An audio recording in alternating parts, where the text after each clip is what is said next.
You ever been to a funeral and you go up and talk to maybe the remaining family and you just really don't know what to say, but you want to say something positive. You want to say something that changes their life, but just not a whole lot of good things to say. Well, Paul, believe it or not, had that same situation, but in a larger setting in a church. It was a church that was at Thessalonica, and they had some people in the church that had passed away.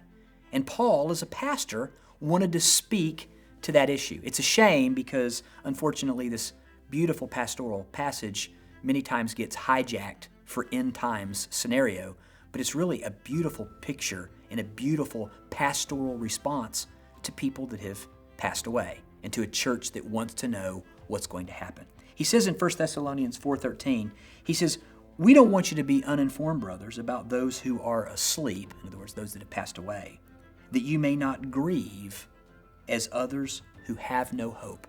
Paul's whole point here is a Christian is that, hey, we grieve when we lose somebody, but we don't grieve as if we have no hope, as if this is the end of the story. There's a resurrection that's going to happen. There's something going to happen when Jesus comes back that's going to change everything. And so Paul, as a pastor, is trying to encourage Christians that are struggling with the loss of loved ones. He's encouraging them, hey, you don't have to grieve as people who have no hope. He says, because we believe that Jesus died and rose again, even so through Jesus, God will bring with him those who have fallen asleep. And what he does is he says, when Jesus returns, just make note, guys and gals, that the people that have fallen asleep, they're not going to be somehow forgotten.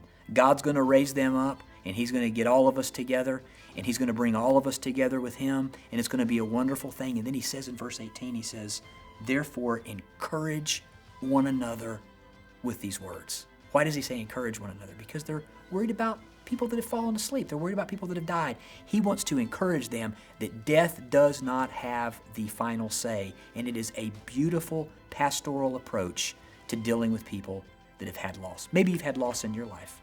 Maybe you've had difficulty in your life. Maybe you are going through difficulties right now. Let me assure you of something. The same Jesus that rose from the dead is going to rise you and me from the dead and all of those that are his followers.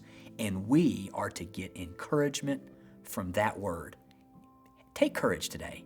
Jesus resurrected, so will you and me, and that changes everything.